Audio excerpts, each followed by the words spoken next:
اشرح لي صدري ويسر لي امري واحلل عقدة من لساني يفقهوا قولي رب زدني علما رب زدني علما رب زدنی علما۔ بسم اللہ الرحمن الرحیم۔ سورہ آل عمران۔ ولا يحسبن الذين يبخلون بما آتاهم الله من فضله هو خير لهم بل هو شر لهم سيطوقون ما بخلوا به يوم القيامة ولله ميراث السماوات والأرض والله بما تعملون خبير۔ آیت نمبر 180۔ جن لوگوں کو اللہ نے اپنے فضل سے نوازا ہے، یحسبن الذین یبخلون بما آتاہم اللہ، کہ وہ یہ گمان نہ کریں، اللہ تعالیٰ ایسے لوگوں سے مخاطب ہے کہ جن کو اللہ نے عطا کیا ہے، من فضل ہی، اپنے فضل سے، اللہ نے اپنے فضل سے ان کو عطا کیا ہے، کیا کیا ہے؟ مال عطا کیا ہے، تو وہ یہ گمان نہ کریں، یہ خیال نہ کریں کہ ان کا یہ بخل، یبخلون، جو بخل کرتے ہیں، جو لوگ بخل کرتے ہیں اس میں سے جو اللہ نے اپنے فضل سے ان کو دیا ہے، تو وہ یہ خیال نہ کریں ہوا خیر لہم، کہ یہ بخل ان کے لیے بہترین ہے یا بیسٹ ہے یا خیر لے کے آئے گا کوئی، بل ہوا شر لہم، بلکہ وہ شر ہے۔ کیا شر ہے؟ وہ بخیلی۔ سیطوقون ما بخلوا بہ یوم القیامہ، تو توق بنایا جائے گا اس بخل کا قیامت کے دن۔ وَلِلَّهِ مِيرَاثُ السَّمَاوَاتِ وَالْأَرْضِ، میراث، ملکیت، یہ جو کچھ بھی ہے، اصل مالک کون ہے اس کا؟ اللہ۔ وَاللَّهُ بِمَا تَعْمَلُونَ خبیر، اور اللہ جو ہے وہ جو بھی ہم عمل کرتے ہیں اس سے خبردار ہے، خبر رکھتا ہے اللہ اس کی۔ یہ آیت جو ہے وہ کون سے بخل سے منع کر رہی ہے؟ ایک تو عام جو ہے نارمل زندگی کے اندر بھی جو ہے وہ بخیلی کو پسند نہیں کیا گیا، اور یہاں پہ جو اشارہ ہے وہ ایک طرح سے زکوٰۃ کے حوالے سے بھی ہے کہ جو لوگ اللہ تعالیٰ نے ان کو فضل اپنا کیا ہوتا ہے، کرم کیا ہوتا ہے، اور وہ بخل کرتے ہیں، زکوٰۃ ادا نہیں کرتے۔ حدیث میں آتا ہے جس شخص کو اللہ مال دے اور وہ اس کی زکوٰۃ ادا نہ کرے، قیامت کے دن اس کا مال ایک نہایت زہریلے گنجے سانپ کی شکل اختیار کرے گا، جس کی آنکھوں کے اوپر 2 سیاہ نشان ہوں گے، وہ اس کے گلے میں ڈالا جائے گا، پھر وہ اس کے جبڑوں کو پکڑ کر کہے گا کہ میں تیرا مال ہوں، میں تیرا خزانہ ہوں۔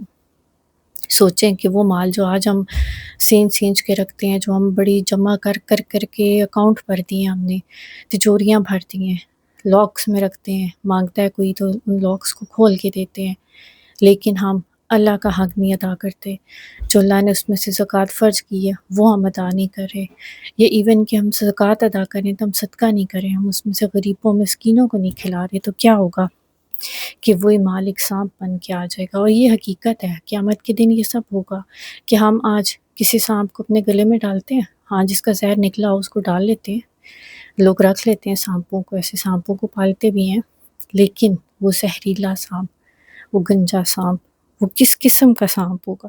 وہ عام دنیا کے سانپ تو نہیں ہوں گے، وہ کتنے بڑے ہوں گے ہمیں کیا پتہ، اور وہ جبڑوں کو جب پکڑ لے گا اور وہ کہے گا کہ میں تیرا مال اور میں تیرا خزانہ ہوں۔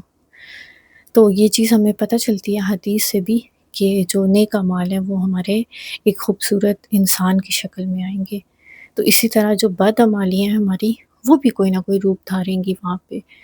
تو کیا آج جیسے کہ میں کہتی ہوں، مومن جو ہوتا ہے وہ عقل استعمال کرتا ہے، اپنے شعور کو استعمال کرتے ہوئے فیصلے کرتا ہے، تو کیا آج ہم چاہتے ہیں کہ ہمارا مال کل کو سانپ اور بچھو اور پتہ نہیں کیا کچھ بن کے آئے، یا پھر ہم یہ چاہتے ہیں کہ ہمارا مال جو ہے وہ وہاں پہ ایک خوبصورت شکل اختیار کرے؟ تو اس کے لیے کیا کرنا ہوگا؟ ہمیں صدقہ کرنا ہوگا، اور مال جو ہے وہ اللہ کی عطا ہے۔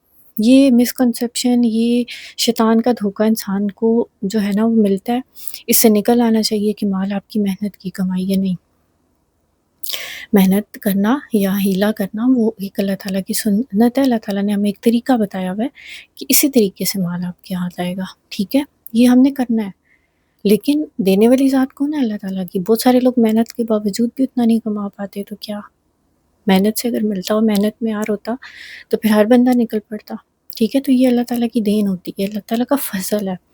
اور مال میں جو ہے وہ آپ کی صحت بھی ہے، آپ کی ہر چیز ہے، آپ کا سکون ہے، آپ کی ہدایت ہے، صرف ایک چیز پیسہ نہیں ہے، لیکن یہاں پہ مال کی بات ہو رہی ہے، جو خاص طور پہ پیسوں کی بات ہو رہی ہے، ٹھیک ہے۔ ہر دن 2 فرشتے اترتے ہیں، ایک دعا کرتا ہے اے اللہ خرچ کرنے والے کو اس کا بدل عطا کر۔ ہر روز، ہر صبح، ہر دن 2 فرشتے ہوتے ہیں جو دعا کرتے ہیں، ایک کس کے لیے دعا کر رہا ہے؟ جو خرچ کرتا ہے کہ اس کو اس کا بدل عطا کر۔ اللہ تعالیٰ کے راستے میں آپ کچھ بھی خرچ کریں، اللہ تعالیٰ اتنے رحمان، اتنے رحیم ہیں، وہ اپنے اوپر کوئی ادھار نہیں رکھتے۔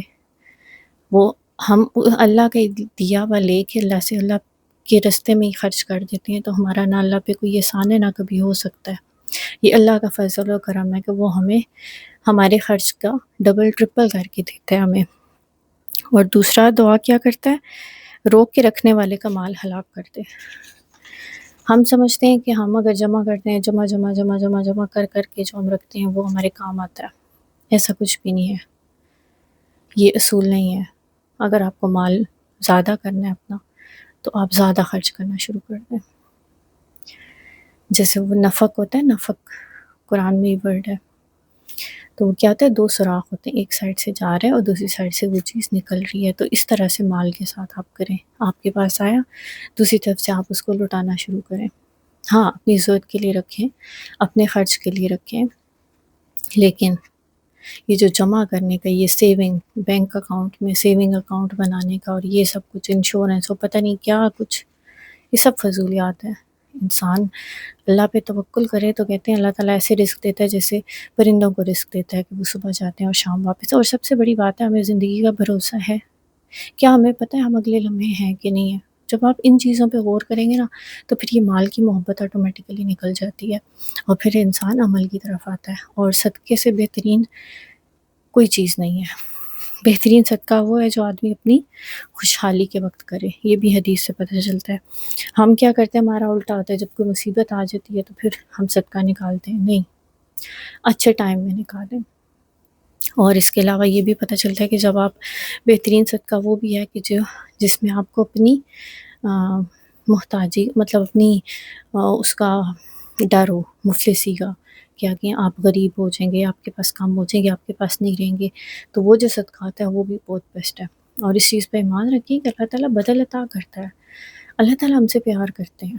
یہ تو صرف ہمارے امتحان ہیں کچھ ٹائم کے، ان امتحانوں نے ختم ہو جانا ہے، ادھر سانس کی ادھر امتحان ختم، تو جو تھوڑا سا ٹائم ہے اس کو اللہ کو دیں، اس کو اللہ کے احکامات کو مانیں، اس پہ عمل کریں، اسی میں ہماری نجات ہے اور یہی ہماری خوشی بھی ہونی چاہیے، اسی میں ہماری خوشی ہونی چاہیے۔ ہم اللہ کے بندے ہیں، اللہ کے پاس واپس جائیں گے تو کس منہ سے جائیں گے؟ جانا تو ادھر ہی ہے، چاہے مار کے ہمیں کوئی جلا دے، چاہے کوئی دفنا دے، چاہے کوئی ہمیں ہماری استھیاں بہا دے، ٹھیک ہے، اینڈ جانا تو پھر بھی اللہ کے پاس ہی ہے۔ وہی ایک سچا رب ہے اور وہی ایک سچا رب رہے گا ہمیشہ۔ تو آپ نے فیصلہ کرنا ہے کہ اپنے مال کو کیسے خرچ کرنا ہے۔